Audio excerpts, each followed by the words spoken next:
Happy Tuesday. Happy Tuesday. Let's talk. What did we just say we were going to talk about? Oh, I know. It was Okay, great.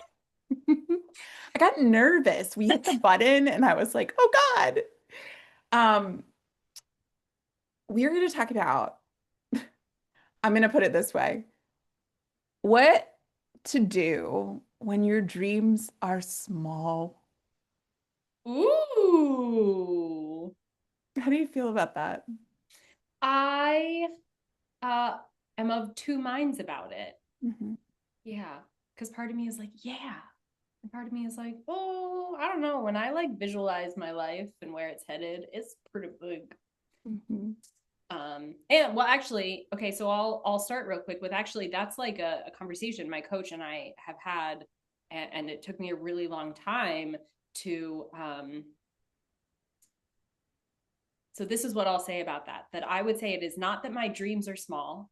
It is that it has taken me a really long time to accept and absorb the belief that I can have big, impactful dreams without being crazy busy and like doing a bunch of stuff and being everywhere. Because Mm. that was, I would always like shy away from really being myself in the world because it was like, oh, if this takes off, I'm going to have to work like 60, 80-hour weeks and I don't want to. It's like going to destroy my peace. It's like, what if I can have big, impactful dreams and peace? Yeah. Well, as I hear you talking about it too, I'm like, well, already we've got a context about small Mm-hmm. playing here. We're- True. right? And that the idea that bigger is better. Mm. Um, and I mean, look, we live in a country where big is better usually.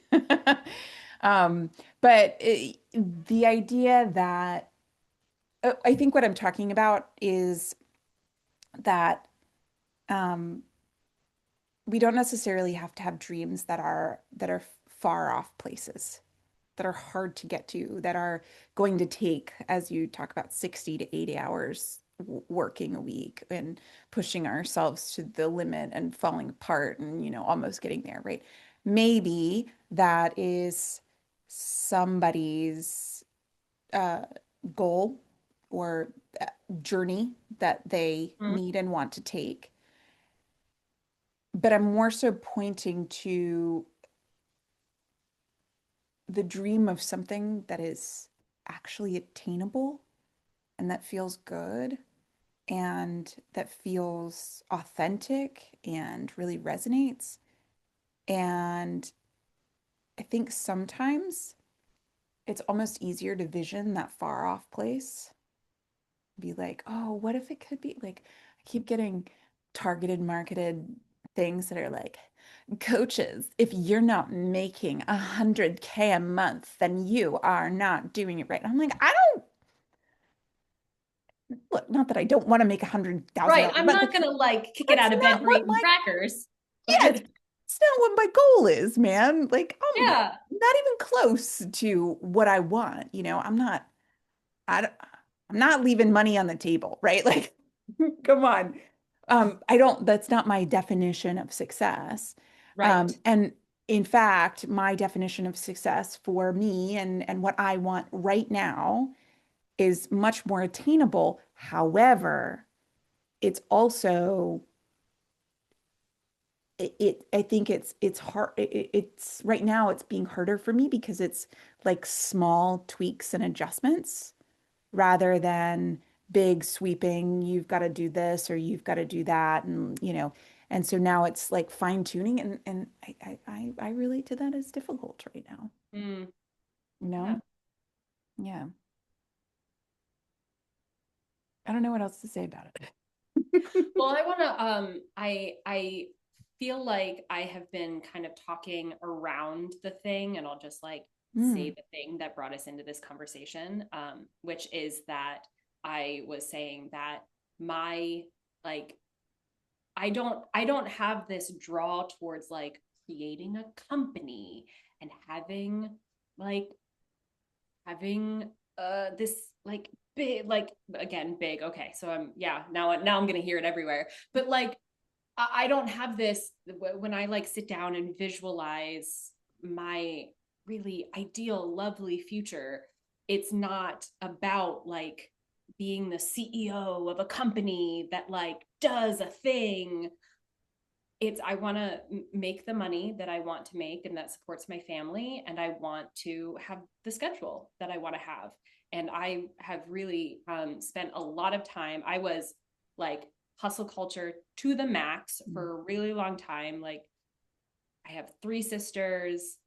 My mom is like doesn't know how to say no, and so we were like the family that would go from like my sports field to my sister's sports field to choir practice, and like in between you have to rush home and like eat dinner in 5 minutes because you're rushing out the door again, and you have to get to school early in the morning because every single day before school you have something that's scheduled at 6 to 7:30. And on my day off, and when I don't have that, sure, I'll tutor this middle schooler in English because I'm good at English, and it like, yeah, I have time, so I will.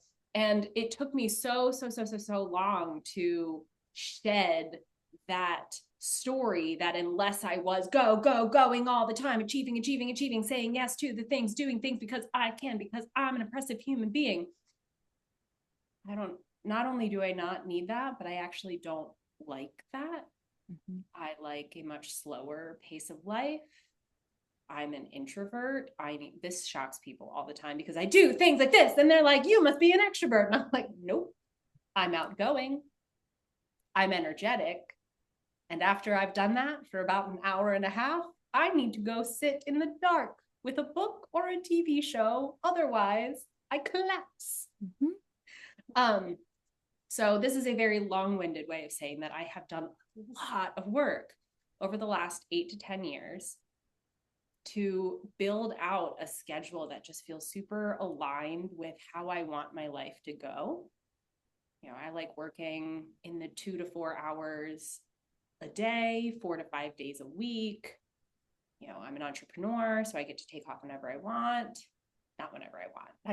I get to build my schedule intentionally so that it supports me. And that's really, really, really important to me. Mm-hmm. And I don't have some company that I want. It's when we talk about like what we're up to in the world, there are lots of things that it could be. Like maybe one day I'll end up leading retreats, or I'm going to be a keynote speaker. And as I continue to grow in my business and in who I am, bringing coaching and mindset shifts and leadership training to the world, those could be avenues for it. But there's nothing that I'm like, yes, I have a dream for what I'm building. Like this is my this is my app. This is my no. I just want to make the money. I want to have the schedule, and the way that I get there, I'm still building. I'm still like kind of really listening into, ooh, what's it gonna be? I just spoke a lot, so We're both very conscious of our speaking today, apparently.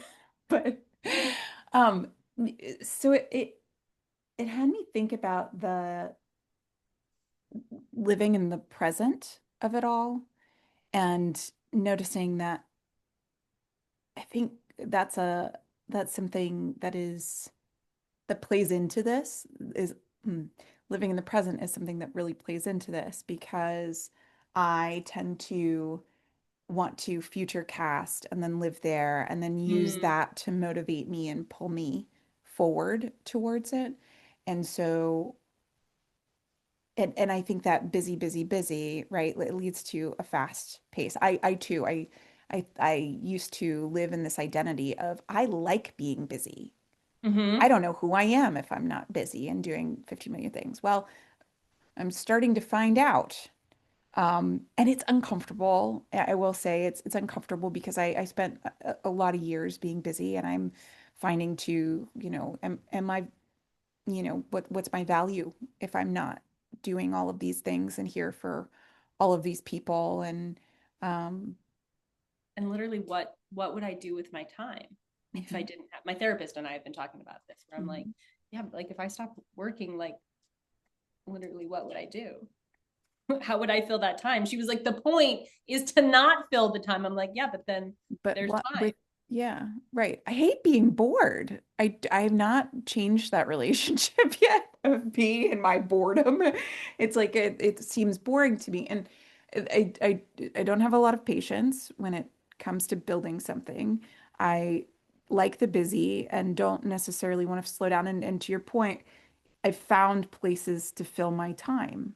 You know, I've I've I'm leaving or I've left the work at the theater company and I'm stepping off the board in July. So that's going to be something that I'm not doing anymore. I'm not auditioning, acting anymore. So that's been something that's not happening. I've intentionally like said no to some things that, I could have said yes to, but I'm like, oh, this is not. And I noticed that I feel somewhat guilty about it a little bit. Like that's definitely an adjustment for me. But the things that I have found that, so for instance, I have really loved building community here. Mm. And I am an extrovert, which I think is surprising to no one. But I love being with people. I'm an ambivert. I still need my space sometimes, but I love being with people. I love connecting. And I have been really enjoying making friends and deepening relationships here. And when I meet people, I'm like, great, let's hang out more. And I said to my husband the other day, I said, I just want us all to be deeply connected and have these, deep-seated relationships right now. And he's like, yeah, you've got to give it some time. It's like, I met somebody like twice. I'm like, can we be best friends yet? And so I'm doing this busy thing within, it's the same being that I used to Mm. take to so many different things, and I've now put it into community building. And I don't have I'm not employing any patience with it and or presence of being in the moment and enjoying the friendship building in this stage of the process. Mm. Um, the other thing that you were talking about was just want to make the money and have the schedule that I want. And I noticed that for me, yes, I want that. I want the schedule. I want and to make the money I need to make. And the schedule is, again, more open, more chill, more allowing of, me to go to yoga class and to take a walk sometime, and to have space. And I need space to think, to be able to do what I do well, like Mm. it takes something. I can't just coach and coach and coach and coach. I need that time, but it goes against that busy, busy, busy, do, do, do. And I automatically want to build everything from filling the time rather than giving the space. And I get frustrated when it doesn't happen fast because I'm not working 60 to 80 hours a week. And if I was, something would be happening differently. But I don't know that that's actually what the thing that I want to happen, if I Right. were building it that way. Yeah. It's like, would whatever you created from that way of being and the action you're taking from that, like 60 to 80 hours a week, actually end up being the thing that is satisfying and fulfilling because it comes from a being that actually isn't who you want to be. Right. Right. Yeah. Yeah. Yeah. And I mean, I think that takes support too. Um I'm trying to use my community for that now. I've thank you to Kiernan for flashing that like t it takes time, Raven, but who do you have? And I'm like, oh yeah, I've developed this cool relationship with Allie, and we talk to each other about this, you know? And so it's like getting on. this call with you and having this relationship where it's like, yes, please reflect that this is not weird and like you should do this too. Like that's really helpful to normalize it, to identify that this is my survival mechanism running.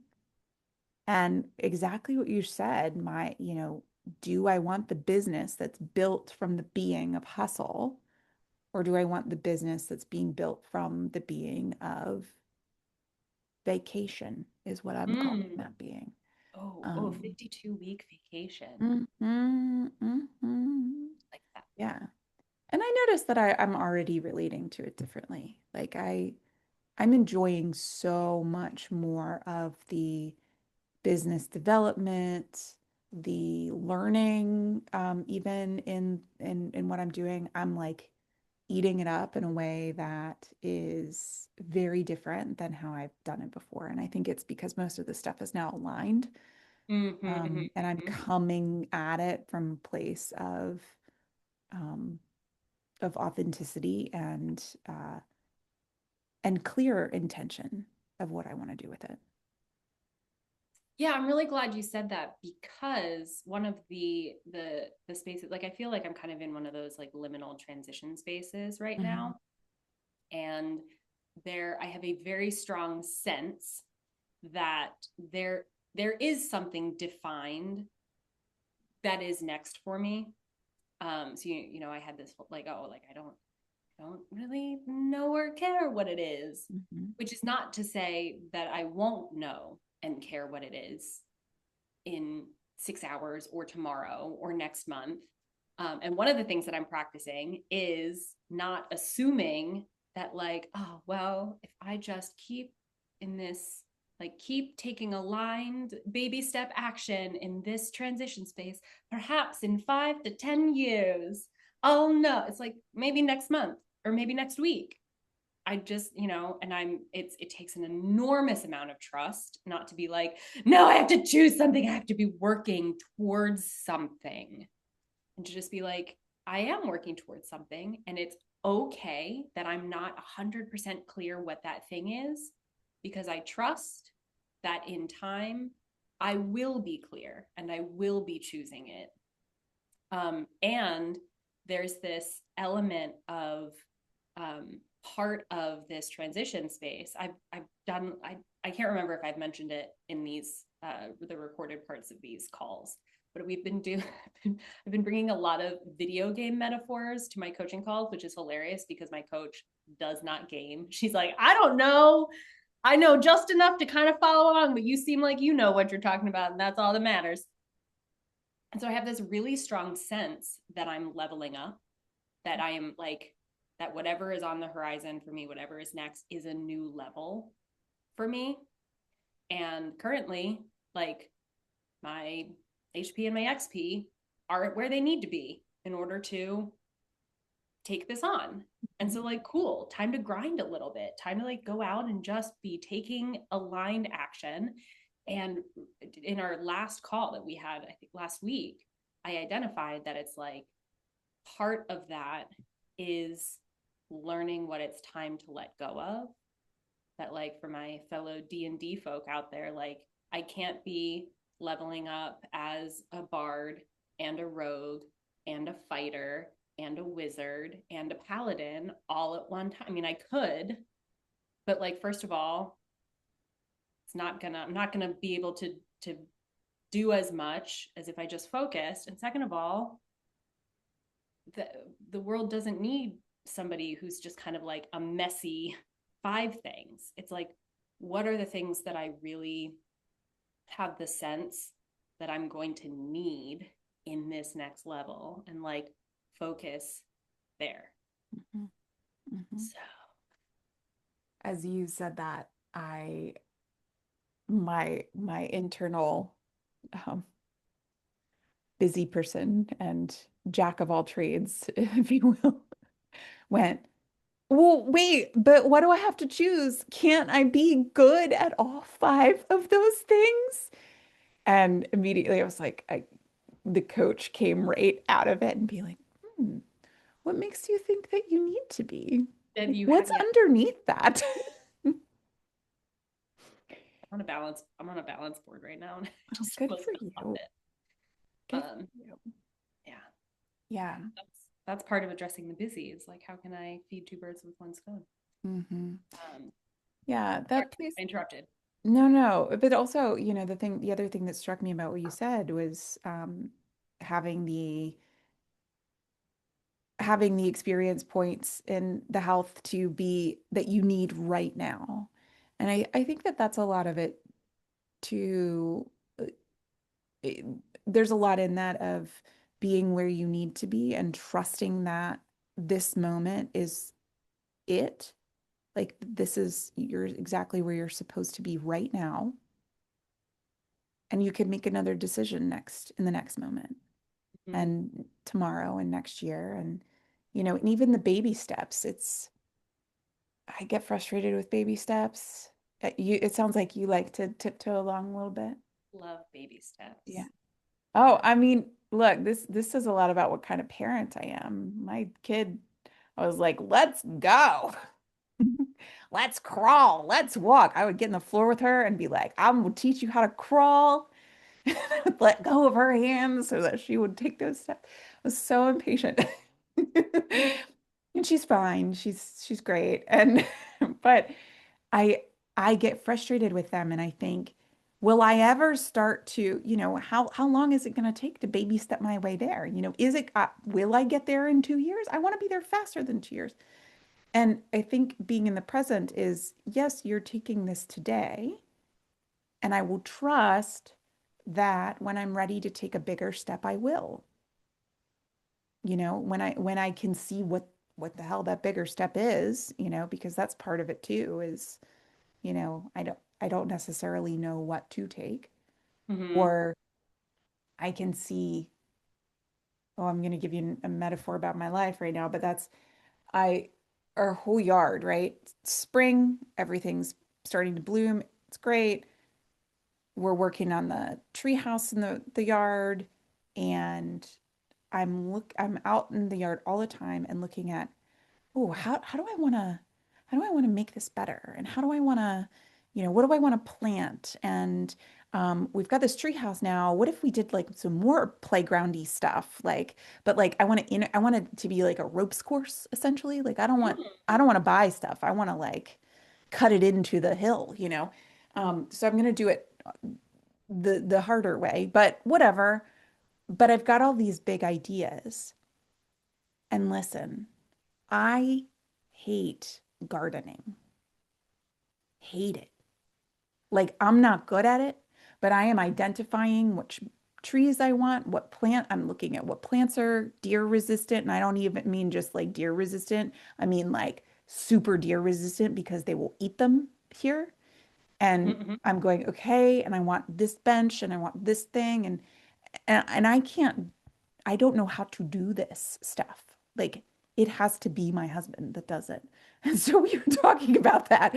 But it's like I have this big dream and then I get stopped because I'm like, I have to ask him to do all of this, or I have to hire somebody to do all of this, which is going to cost a fortune based on like what I want, or I have to learn how to do this. And all of this sounds terrible to me.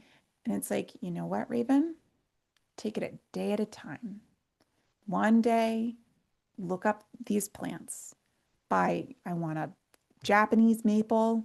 I'm going to buy a Japanese maple and I'm going to put it in the ground and see how it goes. I'm going to put up a fence around it so the deer can't eat it. I don't know if they will or not, but and and I have to like consciously slow myself down with all of this because it's a big yard. It's a big project. And I don't know how to do it. Yeah.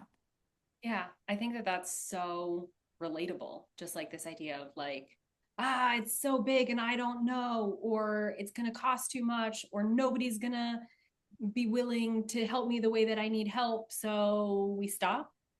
And that's part of what I love about baby steps. And I want to give credit where credit is due. That my belief, my relationship with baby steps comes from is it Mike Dooley? I think the Notes from the Universe, Mhm.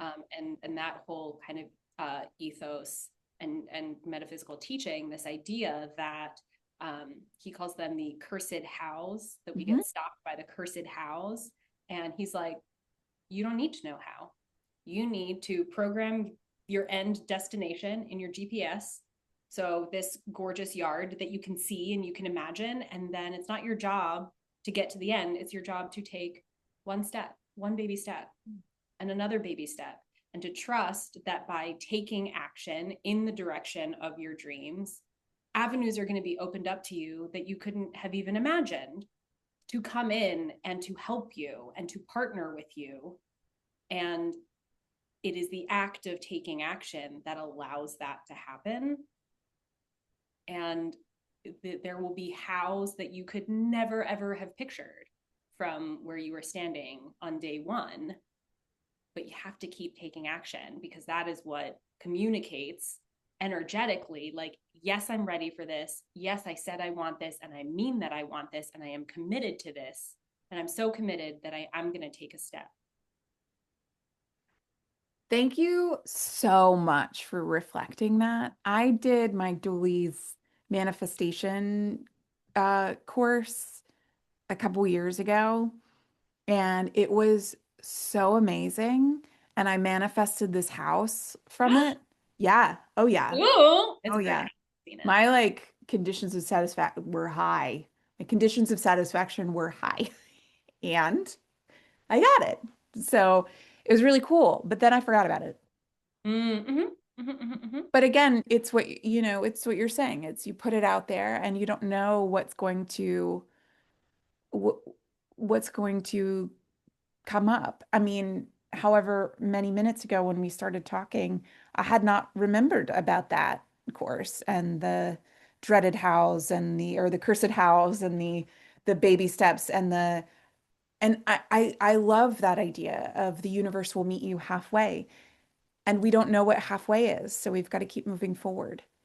The other thing I like to say is that the universe is ADD, and so you have to keep calling its attention back to you. Yes. Hmm. Yes. Hmm. I love that. Yeah. I mean, I hate it, but I love Hate it. it, but love it. Yeah, right. Like it's this idea of like you just have to keep moving forward, and you just, hey universe, this is what I want. Hey universe, this is what I want. This is what I want. Yeah. Until Well, there you go. and that's what like takes me back to your the opening comment of like small dreams, is that I have very distinct visions of what I want and where I'm headed. They're quite vague. I have 5 of them, and they don't change. It's like there is to me it's like a little like whoa whoa whoa, because there are these things that are just like anchored in my brain, and I'm like, I'm not really sure, like I understand why I want these things, but I don't know where the specific visions themselves came from. They never change. There is clearly something at work here that is like either deep seated within me or like not of my own making, maybe both. I don't know. It's all very woo woo. But it's like around being on stage, talking in front of tens of thousands of people. I have like a red carpet vision. I have a vision that I call fit grandma. I have a vision of being like old, laughing on the couch with my husband. And I have a vision of dancing with my kid in my living room and like setting up for Christmas. 5 visions, always the same, quite vague, quite kind of just like out there. And every day I just trust that I'm taking those baby steps towards those visions. I have no idea how they're going to come to be, what they're going to end up looking like specifically. I just know that if I keep moving towards them, like I'd like to believe that the universe is going to meet me like 95% of the way. Like I really only have to do like 5 or 10%. Universe has got my back. Universe is going to be like, Love it. yeah. And that's all part of the work that I've been doing, where it's Mm. like, hey, these dreams are actually quite impactful and quite they really they have heft for me. They have Mhm. like presence and energy um and uh yes, and I have this also drive towards money that I want, schedule Mhm. that I want, dreams. And I'm just going to keep baby step, baby step, baby step. Mm. I love that it's that simple. Which is also like a ADD, ADHD kind of thing. Cause it's like, I have to constantly remind myself like, hey, it's Mhm. that simple. That's You simple. don't have to figure out where that stage is or who those 10,000 people are. You're just living today. Just march toward it. Just yeah, just Mhm. edit your book. Yeah, there it is. Yeah. I mean, it is amazing. It's like it could be the book, it could be something else, it could Yeah. be, mhm, right, all of it. I don't know. Well, yeah. Yeah, Could be something I can't even imagine yet. that's right, because you're not there. Not there yet. Thanks for having this conversation today. Thank you. You're so awesome. And thanks to Kieran, who the last time I was at your house, you told me he was like, why aren't you talking to Allie more often? Well, thanks, Kieran. Thanks, Kieran. See you next Tuesday, everybody.